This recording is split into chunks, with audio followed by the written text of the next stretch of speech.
ప్రేమించిన అమ్మాయితో చాలా కాలం ఎంజాయ్ చేసిన పెళ్లైన పోటుగాడు మంచి టైం చూసి చాకచక్యంగా ఆమెను లేపుకుపోయాడు. నర్సింగ్ చదువుతూ మధ్యలో కాలేజీకు నామం పెట్టిన అమ్మాయి ఒక్కసారిగా మాయం కావడంతో ఆమె కుటుంబ సభ్యులు హడలిపోయారు. జామపండు లాంటి ప్రియురాలితో ఎంజాయ్ చేద్దామనుకున్న యువకుడి మీద కిడ్నాప్, పోక్సో చట్టం కింద కేసులు నమోదు కావడంతో జైలు పాలయ్యాడు. ఆంధ్రప్రదేశ్ సరిహద్దులోని వేలూరు జిల్లాలోని కాట్పాడి సమీపంలోని తిరువలం సమీపంలోని గ్రామంలో నివాసముంటున్న 17 ఏళ్ల యువతి వేలూరులోని ఓ కాలేజీలో నర్సింగ్ కోర్సులో చేరింది. కాలేజీకు వచ్చి వెళ్తున్న సమయంలో నవీన్ కుమార్ అనే యువకుడు అమ్మాయికి పరిచయమయ్యాడు. వేలూరు కొత్త బస్టాండ్ సమీపంలో నవీన్ కుమార్ లోడ్ లిఫ్టర్గా పనిచేస్తున్నాడు. ప్రతిరోజు కాలేజీకు వచ్చి వెళ్తున్న అమ్మాయికి మాయమాటలు చెప్పిన నవీన్ కుమార్ ఆమెను వలలో వేసుకున్నాడు. అప్పట్నుంచి నవీన్ కుమార్ కాలేజీ అమ్మాయిలతో మస్తు మజా చేస్తున్నాడని తెలిసింది. అమ్మాయి విషయం తెలుసుకున్న ఆమె కుటుంబ సభ్యులు ఆమెను కాలేజీకి పంపించకుండా ఇంట్లోనే పెట్టుకున్నారు. కాలేజీకు రాని ప్రియురాలి మీద నవీన్ కుమార్కు మోజు తగ్గలేదు. ఎలాగైనా తన ప్రియురాలిని లేపుకుపోవాలని నవీన్ కుమార్ స్కెచ్ వేశాడు. ఈ నెల 4వ తేదీన ఇంట్లో ఒంటరిగా ఉన్న అమ్మాయిని నవీన్ కుమార్ లేపుకుపోయాడు. ఇంటికి వెళ్లిన కుటుంబ సభ్యులు అమ్మాయి ఇంట్లో లేకపోవడంతో హడలిపోయారు. 3-4 రోజుల పాటు అమ్మాయి కోసం ఎక్కడెక్కడో వెతికారు. అమ్మాయి ఆచూకీ తెలియకపోవడంతో ఆమె కుటుంబ సభ్యులు తిరువలం పోలీసులకు ఫిర్యాదు చేశారు. పోలీసులు కేసు నమోదు చేసి ఆమె కోసం గాలించారు. చెర్కాడు బస్టాండ్లో అమ్మాయితో నవీన్ అనుమానాస్పదంగా తిరుగుతున్న విషయాన్ని స్థానిక పోలీసు అధికారి నారాయణన్ గమనించారు. వెంటనే వారిని విచారణ చేయగా పొంతనలేని సమాధానం చెప్పారు. నవీన్ కుమార్ అమ్మాయిని పోలీసులు అదుపులోకి తీసుకున్నారు. అప్పుడే నవీన్ కుమార్ మీద తిరువలం పోలీస్ స్టేషన్లో కేసు నమోదైందని స్థానిక పోలీసులకు తెలిసింది. నవీన్ కుమార్ తమ అమ్మాయిని కిడ్నాప్ చేసి బలవంతంగా పెళ్లి చేసుకున్నాడని ఆమె కుటుంబ సభ్యులు కేసు పెట్టారు. అమ్మాయి కూడా నవీన్ కుమార్కు మద్దతుగా మాట్లాడకపోవడంతో మనోడి దిమ్మ తిరిగిపోయింది. కిడ్నాప్ చేసి బలవంతంగా పెళ్లి చేసుకున్నాడని పోక్సో చట్టం కింద కేసు నమోదు చేసి నవీన్ కుమార్ను అరెస్ట్ చేసి జైలుకు పంపించారు. బాలికను రక్షించి మహిళా శిశు సంక్షేమ శాఖ అధికారులకు అప్పగించామని పోలీసులన్నారు. నవీన్ కుమార్కు ఇంతకు ముందే పెళ్లి జరిగిందని పోలీసుల విచారణలో వెలుగుచూసింది. జామపండు లాంటి అమ్మాయితో ఎంజాయ్ చేద్దామనుకున్న నవీన్కు జైల్లో చెప్పకూడు మిగిలింది.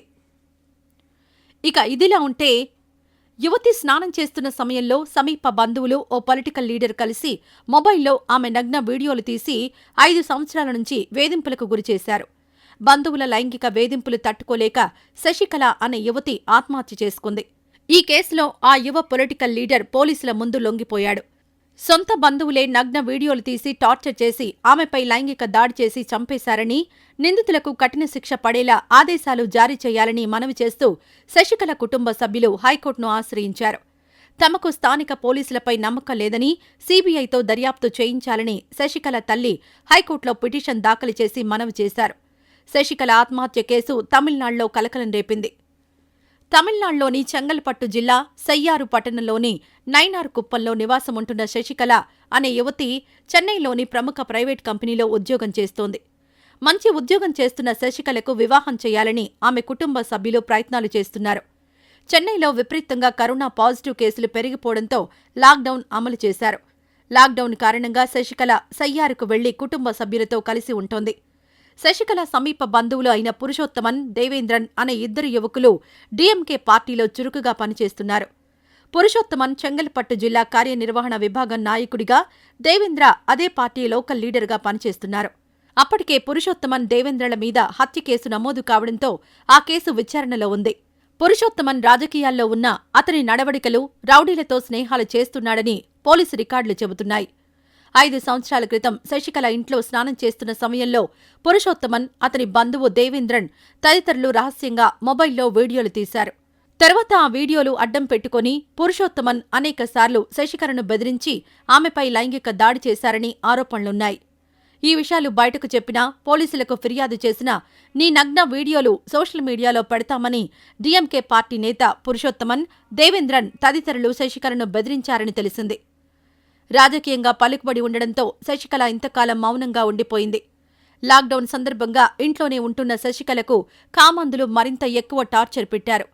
పగలు, రాత్రి అని తేడా లేకుండా ఎప్పుడంటే అప్పుడు మా కామం తీర్చాలని శశికళను తీవ్ర వేధింపులకు గురిచేశారు. నగ్న వీడియోలు అడ్డం పెట్టుకుని టార్చర్ పెట్టడంతో తట్టుకోలేని శశికళ గత ఏడాది జూన్ 24వ తేదీన ఇంట్లో ఎవ్వరూ లేని సమయంలో ఉరివేసుకుని ఆత్మహత్య చేసుకుందని మొదట కేసు నమోదైంది. పురుషోత్తమన్, దేవేంద్రన్ తదితరుల లైంగిక వేధింపుల కారణంగానే శశికళ ఆత్మహత్య చేసుకుందని ఆమె అన్న అరుణ్ బాబు సయ్యారు పోలీసులకు ఫిర్యాదు చేశాడు.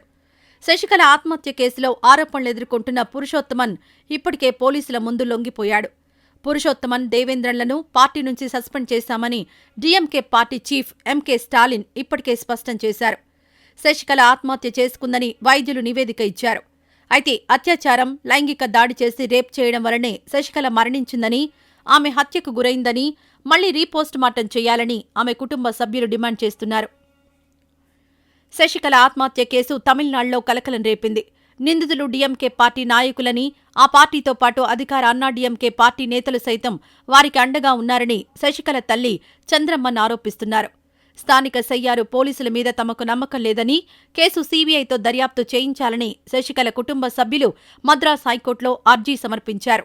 శశికళపై అత్యాచారం చేసి హత్య చేశారని ఆమె కుటుంబ సభ్యులు ఆరోపించారు.